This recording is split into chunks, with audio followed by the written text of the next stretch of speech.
Racist flight attendant kicks black passenger off plane. When he reveals his true identity, her entire world crumbles. The early morning sun cast a warm glow through the windows of Hartsfield-Jackson Atlanta International Airport as passengers bustled about, preparing for their flights. Among them was Dr. Marcus Thompson, a distinguished 62-year-old cardiothoracic surgeon, renowned for his groundbreaking techniques in minimally invasive heart surgery. Dr. Thompson, dressed in a crisp navy suit, pulled his carry-on luggage behind him as he made his way to gate C-22. His salt-and-pepper hair was neatly trimmed, and his wire-rimmed glasses sat comfortably on the bridge of his nose. Despite the early hour, he carried himself with the quiet confidence of a man accustomed to a high-pressure situation. As he approached the gate for his flight to San Francisco, where he was scheduled to deliver a keynote address at a major medical conference, Dr. Thompson couldn't help but feel a sense of anticipation. His presentation on recent advancements in robotic-assisted cardiac surgery had the potential to revolutionize the field and improve countless lives. The gate area was already crowded with passengers eager to board. Dr. Thompson found an empty seat near the window and settled in, pulling out his tablet to review his presentation one last time. He was so engrossed in his work that he barely noticed when the boarding process began. "Now boarding Group A for Flight 1382 to San Francisco," announced the gate agent, her voice crisp and professional over the PA system. Dr. Thompson, holding a first-class ticket, was among the first to board. As he made his way down the jet bridge, he took a deep breath, inhaling the familiar scent of recycled air and jet fuel. It was a smell that always reminded him of new opportunities and the countless lives he'd saved over his decades-long career.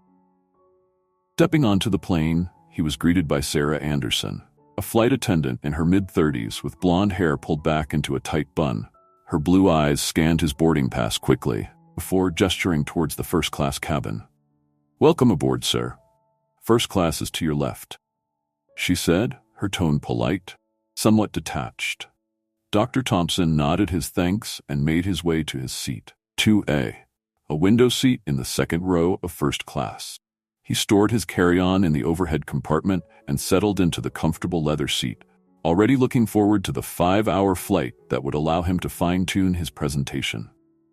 As the rest of the passengers boarded, Dr. Thompson observed the usual pre-flight routines: people struggling with oversized bags, children being hushed by harried parents, and business travelers already immersed in their laptops. It was a scene he had witnessed countless times over his years of traveling for conferences and consultations. Cabin slowly filled, and soon the captain's voice came over the intercom, welcoming everyone aboard and providing the usual pre-flight information. Dr. Thompson half listened as he pulled out his noise-canceling headphones, preparing to isolate himself from the ambient noise of the aircraft. It was then that he noticed Sarah, flight attendant who had greeted him earlier, engaged in what appeared to be a heated discussion with another passenger a few rows behind him. Curiosity piqued. Dr. Thompson removed his headphones to better hear the exchange. "I'm sorry, sir, but I'm going to have to ask you to move to the back of the plane," Sarah was saying, her voice strained, but attempting to maintain a professional demeanor. "Excuse me?" Passenger, a middle-aged black man dressed in casual business attire, looked bewildered. "I have a ticket for this seat. Is there a problem?" Sarah's voice lowered, but in the confined space of the aircraft, her words still carried. "We've had some concerns from other passengers. It would be better for everyone if you moved to economy class." Dr. Thompson felt a knot forming in his stomach as he realized what was happening. The man being asked to move had done nothing wrong.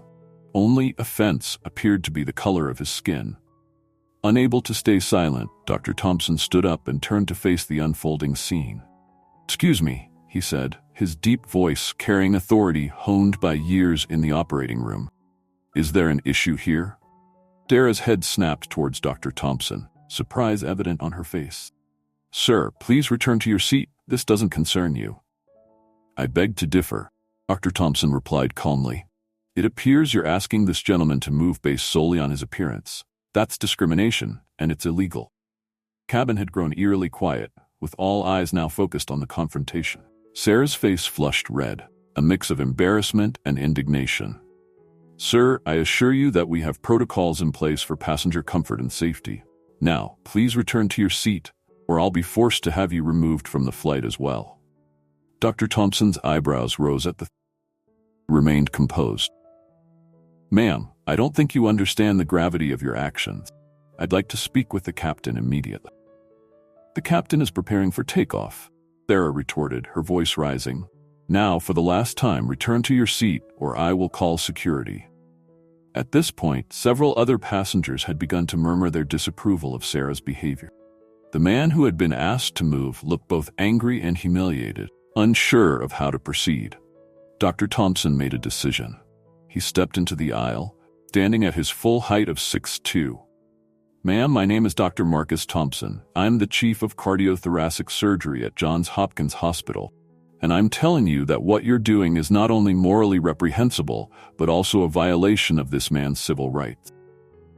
Sarah's eyes widened as she processed this information.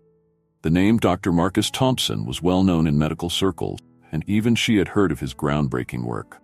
Her composure began to crack as she realized the magnitude of her mistake. I didn't," she stammered. Dr. Thompson continued. "I'm going to ask you one more time to allow this gentleman to remain in his assigned seat. If you refuse, I will not only leave this flight, but will also ensure that your actions today are reported to your superiors and the appropriate authorities." The tension in the cabin was palpable. Passengers watched with bated breath, many recording the incident on their phones. Sarah looked around, suddenly aware of the dozens of eyes fixed upon her, many filled with disapproval and anger. In that moment, the weight of her actions came crashing down on her. Her face crumpled and she took a step back. I'm sorry," she said, her voice barely above a whisper. "Sir, please remain in your seat. I was wrong." The man who had been the target of Sarah's discrimination nodded stiffly, clearly still shaken by the experience. Dr. Thompson turned to him, extending his hand. "I apologize for this ordeal, sir. May I ask your name?" "Michael?" "Michael Davis," the man replied, shaking Dr. Thompson's hand. "Thank you for standing up for me." Dr. Thompson smiled warmly. "It's the least I could do, Mr. Davis. No one should ever have to experience such treatment." As the two men spoke quietly, Sarah retreated to the galley, visibly distraught. The other passengers began to settle back into their seats, the excitement of the confrontation giving way to a mix of relief and lingering tension. Dr. Thompson returned to his seat, his heart heavy with the knowledge that such blatant racism still existed in the world. As he sat down, he noticed an elderly white woman across the aisle looking at him with tears in her eyes. "Thank you," she mouthed silently. Dr. Thompson nodded in acknowledgement. As the plane began to taxi towards the runway, Dr. Thompson couldn't help but wonder about the ripple effects this incident would have. He had a feeling that this flight would be just the beginning of a much larger story. One that would challenge perceptions, spark important conversations, and perhaps, just perhaps, lead to meaningful change. Little did he know, as the wheels of the aircraft lifted off the tarmac, that this incident would indeed set in motion a series of events that would not only change the lives of everyone involved, but also shine a spotlight on the ongoing struggle against racial discrimination in America. As the plane climbed into the clear blue sky, leaving Atlanta behind, Dr. Marcus Thompson closed his eyes and took a deep breath. The presentation he had been so focused on earlier now seemed trivial compared to the real-world demonstration of courage and integrity he had just given. He knew that the next few hours, and indeed the days and weeks to come, would be challenging. He was ready to face whatever lay ahead. As Flight 1382 cruised at 35,000 feet, tension in the cabin remained palpable. Dr. Marcus Thompson sat in his first-class seat, his mind replaying the events that had unfolded during boarding. He couldn't shake the image of Sarah Anderson's face, a mix of shock, shame, and fear, when she realized the gravity of her action. In the galley, Sarah was struggling to compose herself. Her hands shook as she prepared the drink cart, her mind racing with the potential consequences of her behavior. She had always prided herself on being a professional, but now, in a moment of crisis, she had revealed a prejudice she hadn't even realized she harbored. Meanwhile, in seat 5C, Michael Davis sat quietly, still processing the humiliation and anger he had experienced. The support from Dr. Thompson and other passengers had been heartening, but the incident had left a bitter taste in his mouth. As a successful marketing executive, he was no stranger to subtle forms of discrimination, but this blatant display had caught him off guard. About an hour into the flight, the captain's voice crackled over the intercom. "Ladies and gentlemen, this is your captain speaking. I've been informed of an incident that occurred during boarding. I want to assure you that we take such matters very seriously. Upon landing in San Francisco, we will be met by airline representatives who will address this situation. We apologize for any distress this may have caused." The announcement sent a ripple of murmurs through the cabin. Passengers exchanged glances, some nodding in approval of the captain's response, others looking concerned about potential delays. Dr. Thompson decided it was time to check on Mr. Davis. He made his way down the aisle, aware of the curious glances from other passengers. As he approached seat 5C, he saw that Michael was staring out the window, lost in thought. "Mr. Davis," Dr. Thompson said softly, "may I join you for a moment?" Michael looked up, a small smile of recognition crossing his face. "Of course, Dr. Thompson. Please, have a seat." As Dr. Thompson settled into the empty seat next to Michael, he could see the emotional toll the incident had taken on the younger man. "How are you holding up?" he asked gently. Michael sighed, running a hand over his closely cropped hair. I'm not sure, to be honest. Part of me is still in shock, another part is angry, and yet another part just feels tired. Tired of always having to prove I belong somewhere." Dr. Thompson nodded sympathetically. "I understand that feeling all too well. I've been in your shoes more times than I care to remember, but please know that you handled yourself with remarkable dignity back then." "Thank you," Michael replied. "I appreciate your stepping in. I'm not sure what would have happened if you hadn't."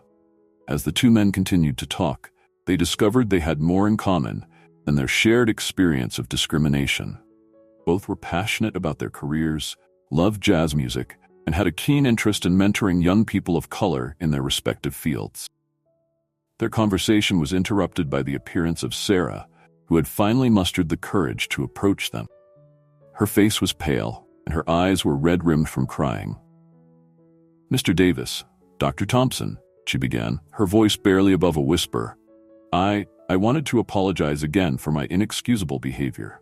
There's no justification for what I did, and I'm truly sorry for the pain and humiliation I've caused." Michael and Dr. Thompson exchanged a glance. It was Michael who spoke first, his voice calm but firm. "Miss Anderson, I appreciate your apology, but you must understand that words alone cannot undo the harm of your actions. What you did was more than just a mistake. It was a reflection of deeply ingrained prejudices that have no place in today's society." Sarah nodded, tears welling up in her eyes. "I know. I've never thought of myself as racist. I have black friends. She trailed off, realizing how hollow her words sounded. Dr. Thompson leaned forward, his expression serious but not unkind. "Ms. Anderson, recognizing our biases is the first step towards change. What matters now is what you do next. Will you use this experience as a catalyst for personal growth, or will you let it define you as someone who discriminates against others based on their race?" Sarah took a deep breath, straightening her posture slightly. "I want to do better. I need to do better, but I'm not sure where to start." "Education is key," Dr. Thompson replied. "Learn about the history of racial discrimination in America, about systemic racism, about the everyday experiences of people of color. And most importantly, listen.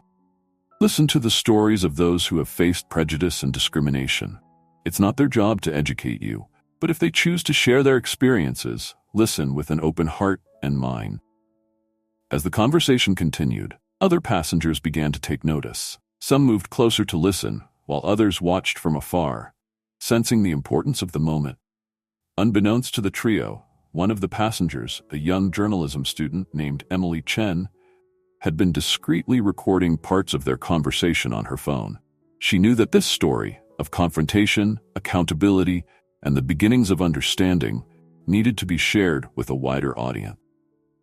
As the flight progressed, news of the incident had already begun to spread beyond the confines of the aircraft. passenger's tweet about the confrontation had gone viral, catching the attention of both traditional media outlets and social media influencers. By the time Flight 1382 began its descent into San Francisco International Airport, the story had taken on a life of its own. Hashtags like #FlightEquality and Dark Thompson Hero were trending on Twitter, and news vans were already en route to the airport. As the captain announced their final approach, Dr. Thompson returned to his seat, his mind heavy with the weight of what had transpired and what was yet to come. He knew that the real work, the hard conversations, push for accountability, and the fight for lasting change was only just beginning. The plane touched down smoothly on the sun-drenched runway of SFO. As it taxied towards the gate, passengers began to stir, collecting their belongings and checking their phones. Many gasped as they saw the flood of notifications and news alerts about their flight. Dr. Thompson looked out the window and saw a group of airline officials and what appeared to be members of the media waiting on the tarmac. He took a deep breath, straightened his tie, and prepared himself for what promised to be a challenging but necessary confrontation with the airline's leadership. As the seatbelt sign dinged off, he stood up, catching Michael's eye a few rows back. They exchanged a nod of solidarity, both men knowing that their actions today could potentially spark a wider conversation about racial bias in the airline industry and beyond. Cabin door opened, and a rush of California air filled the plane. Dr. Marcus Thompson squared his shoulders and stepped forward, ready to face the aftermath of a flight that had become much more than just a journey from Atlanta to San Francisco. It had become a catalyst for change, a moment of reckoning, and the beginning of a much longer journey towards understanding and equality. As he emerged from the jet bridge, cameras flashed and reporters called out questions. Dr. Thompson paused for a moment, surveying the scene before him. He knew that his words and actions in the coming hours would be crucial.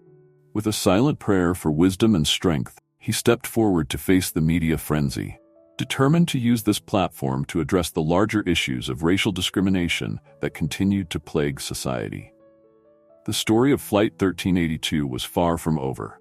In fact, it was just beginning to unfold in ways that would touch lives far beyond those of the passengers and crew. As Dr. Thompson prepared to speak, he couldn't help but wonder how this unexpected detour would impact his life's work, not just as a surgeon, but as an advocate for equality and justice. Press conference at San Francisco International Airport was a whirlwind of flashing cameras and rapid-fire questions. Dr. Marcus Thompson stood at the podium, his calm demeanor a stark contrast to the frenzy around him. To his left stood Michael Davis, looking both determined and slightly overwhelmed by the sudden attention. To his right, airline executives shifted uncomfortably, their carefully prepared statements seeming inadequate in the face of the unfolding situation. "Ladies and gentlemen," Dr. Thompson began, his deep voice commanding immediate attention. "What transpired on Flight 1382 today is not just an isolated incident, but a symptom of a much larger problem that continues to plague our society. Racial discrimination, whether overt or subtle, has no place in our world, let alone in the service industry that connects people across the globe." As Dr. Thompson recounted the events on the plane, a crowd of reporters hung on his every word.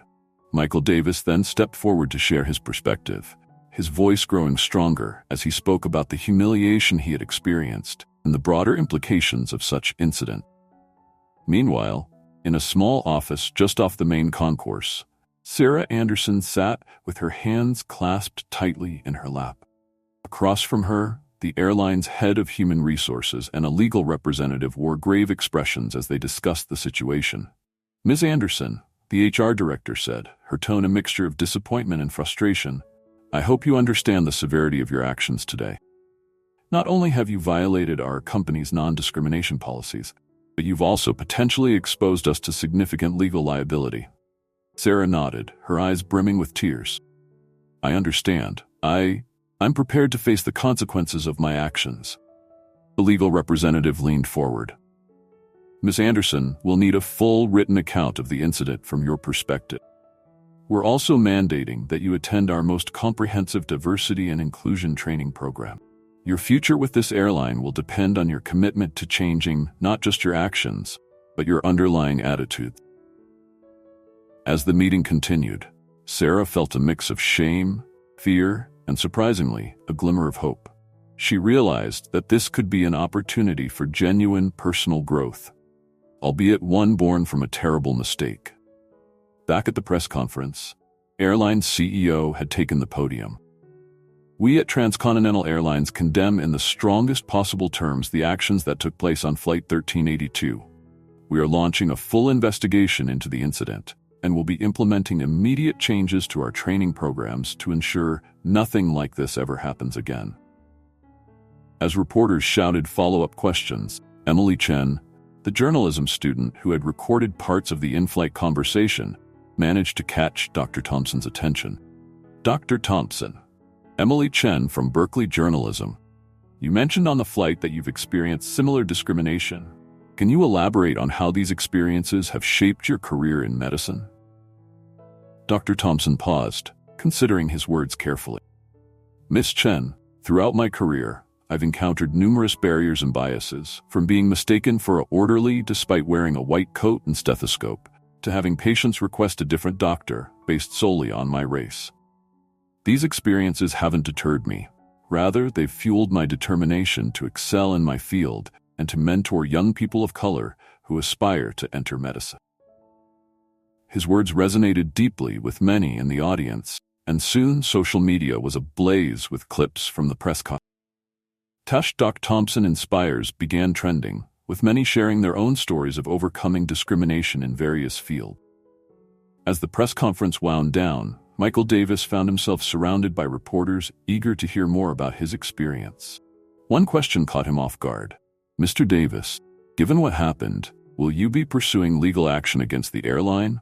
Michael exchanged a glance with Dr. Thompson before responding. At this point, I'm more interested in seeing genuine change within the airline industry and our society as a whole. Any potential legal action would be aimed at achieving that goal, not personal gain. His measured response earned nods of approval from many in the crowd, including several civil rights attorneys who had been watching the proceedings with keen interest. As the day wore on, the story continued to gain traction nationally. Cable news networks ran special segments on racial bias in the airline industry, while social media buzzed with debates about implicit bias and the responsibility of corporations to address systemic racism. Thompson's medical conference organizers, upon learning of the situation, immediately offered to reschedule his keynote speech, understanding the importance of the unfolding events. They even suggested expanding the conference to include a panel discussion on diversity in medicine, with Dr. Thompson as the featured speaker. That evening, in his hotel room, Dr. Thompson sat on the edge of his bed, finally allowing himself a moment to process the day's events. His phone buzzed incessantly with messages of support from colleagues, former patients, and even strangers moved by his action. One message, however, stood out. It was from the dean of his medical school. Marcus, I saw the news. Your courage today reminds me why we need more voices like yours in medicine. Let's talk about establishing a scholarship for underrepresented minorities in your name. As he read the message, Dr. Thompson felt a wave of emotion wash over him. He realized that this incident, as unfortunate as it was, had opened up new avenues for creating meaningful change. Across the city, in a considerably less luxurious hotel room, Sarah Anderson lay awake, replaying the events of the day in her mind. She had spent hours on the phone with family and friends, many of whom were shocked by her actions. Some offered support, while others expressed disappointment. In a moment of clarity, Sarah reached for her laptop and began researching local organizations focused on racial justice and education. She knew that her journey towards understanding and overcoming her biases was just beginning. But she was determined to make amends and become part of the solution. Meanwhile, in yet another part of the city, Michael Davis sat in a quiet cafe, on a video call with his family back in Atlanta. His wife and children's faces were a mixture of concern and pride as he recounted the day's events. Dad, his teenage daughter said, her voice filled with emotion, I'm so proud of you for standing up for yourself. You've always taught us to be strong, but seeing you do it on national news, it's just, wow. Michael smiled, feeling a renewed sense of purpose. He realized that his actions today weren't just for himself, but for his children and future generations who deserve to live in a world free from such discrimination. As the night deepened in San Francisco, the ripple effects of Flight 1382 continued to spread. News outlets were already planning in-depth investigative reports into discriminatory practices in various industries. Civil rights organizations were flooded with calls from people sharing similar experiences and seeking guidance. In the offices of transcontinental airlines competitors, emergency meetings were being held to review and strengthen their own anti-discrimination policies. No one wanted to be the next company caught in such a firestorm. And in homes across America, families were having difficult but necessary conversations about race, privilege, and the work still needed to achieve true equality. As Tuesday dawned, bringing with it new challenges and opportunities, one thing was clear. The incident on Flight 1382 had become a catalyst for a much larger movement. Dr. Marcus Thompson, Michael Davis, and even Sarah Anderson found themselves at the center of a national conversation about race and accountability. The journey that had begun with a confrontation on an airplane was far from over. In fact, it was clear this was just the beginning of a long and challenging road towards understanding, reconciliation, and lasting change. The weeks following the incident on Flight 1382 were a whirlwind of activity for all involved. Dr. Marcus Thompson found himself thrust into the national spotlight, his eloquence and compassion making him a sought-after voice in discussions about racial equality and bias in professional settings. 1 month after the incident, Dr. Thompson stood before a packed auditorium at Johns Hopkins Hospital. The lecture hall, usually reserved for medical presentations, was now the venue for a different kind of educational session. "Colleagues," Dr. Thompson began, his voice carrying the weight of both authority and humility, "today we're not here to discuss surgical techniques or medical breakthroughs. We're here to address a malady that has plagued our society for far too long, the disease of racial bias." The audience, a mix of medical professionals, students, and community members, listened intently as Dr. Thompson shared not only the story of Flight 1382, but also his personal experiences with discrimination throughout his career. "It's not enough to be non-racist," he emphasized. "We must be actively anti-racist. In medicine, we take an oath to do no harm. I argue that this oath extends beyond the operating room and into every interaction we have." As he concluded his speech, the applause was thunderous. Many in the audience were moved to tears, including several older colleagues who approached Dr. Thompson afterward to apologize for past microaggressions they hadn't even realized they'd committed. Meanwhile, across the country in San Francisco, Sarah Anderson was embarking on her own journey of education and redemption. True to her word, she had enrolled in every diversity and inclusion training program offered by the airline. But she didn't stop there. Sarah had reached out to local civil rights organization, offering to share her story as a cautionary tale. Today, she stood nervously before a group of high school students, her hands shaking slightly as she gripped the podium.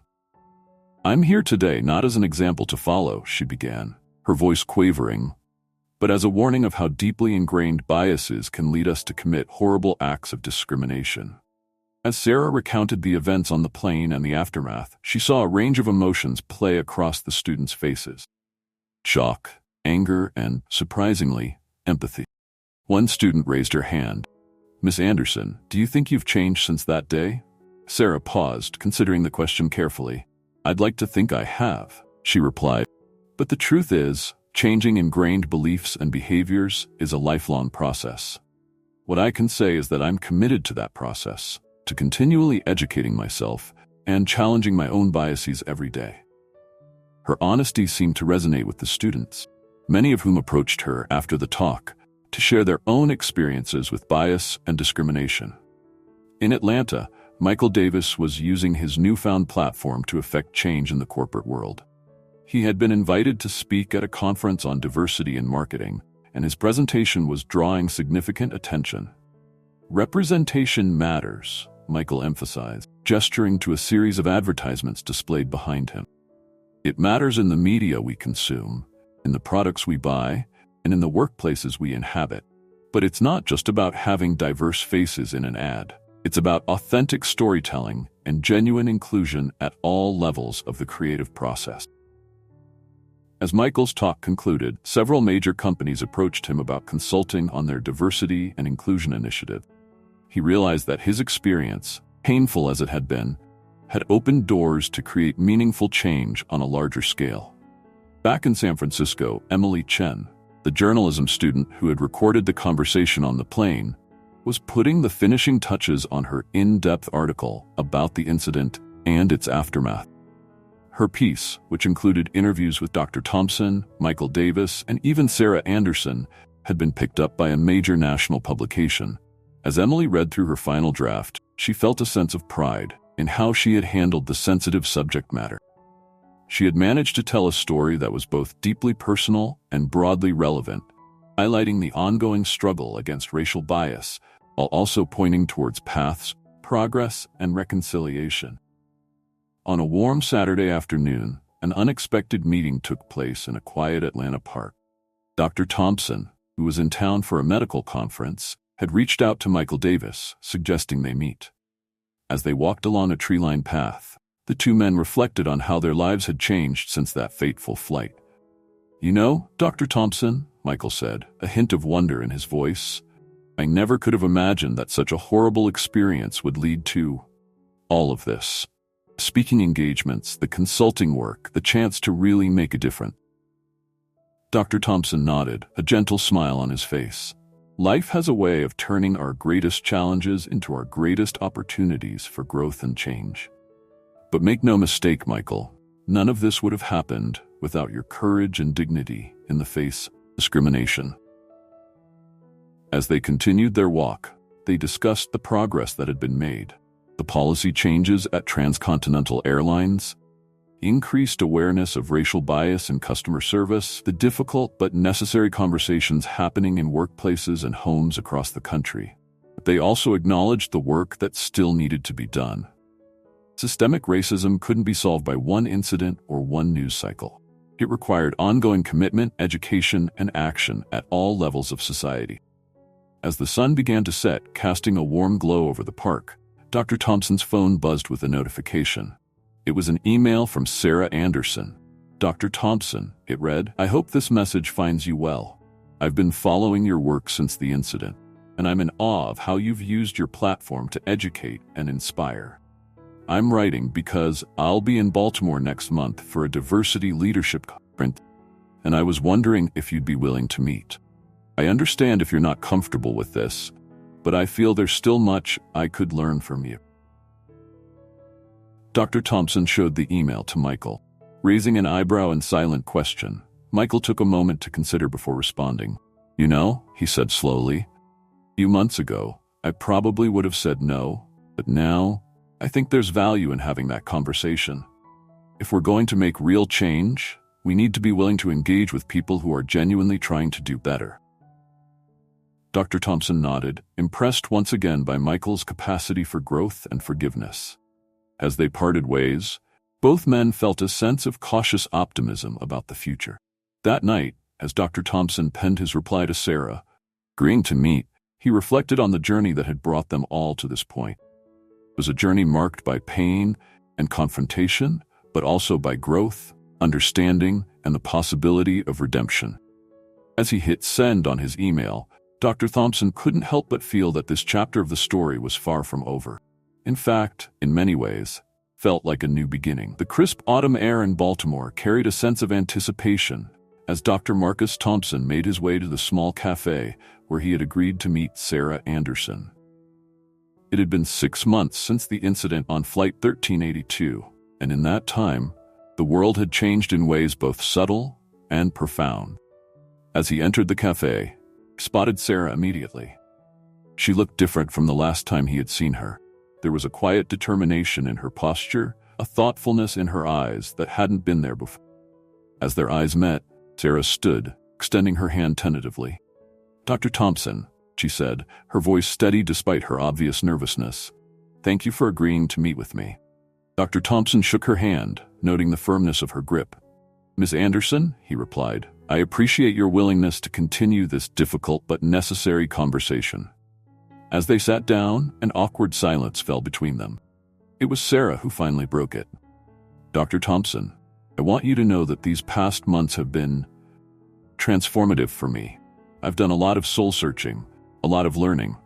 I know it doesn't erase what I did, but I want you to know that I'm committed to being part of the solution." Dr. Thompson listened intently, his expression thoughtful. "Ms. Anderson, the fact that you're here, that you've taken steps to educate yourself, speaks volumes, but I'm curious, what has been the most challenging part of this journey for you?" Sarah took a deep breath. "Honestly, recognizing the depth of my own biases, I always thought of myself as a good person, an open-minded person. Facing the reality of my actions, understanding the harm I caused, it's been painful, but necessary." As their conversation continued, touching on everything from implicit bias to systemic racism, both Dr. Thompson and Sarah found themselves gaining new insights. For Dr. Thompson, it was a reminder of the power of open dialogue and the potential for genuine change. For Sarah, it was an opportunity to learn from someone she had wronged, to understand the impact of her actions on a deeper level.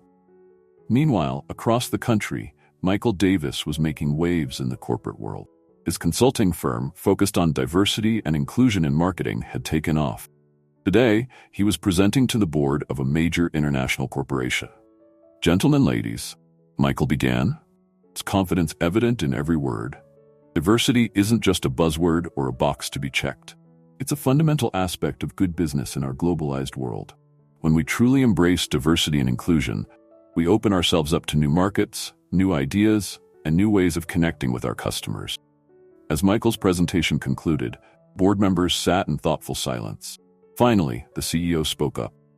"Mr. Davis, your insights are invaluable. We'd like to not only implement your recommendations, but also to establish a permanent position for a Chief Diversity Officer. Would you be interested in helping us shape that role?" Michael's heart swelled with pride. This was exactly the kind of systemic change he had been working towards. Back in Baltimore, the meeting between Dr. Thompson and Sarah was drawing to a close. As they stood to leave, Sarah hesitated and spoke. "Dr. Thompson, there's something I've been wanting to ask you.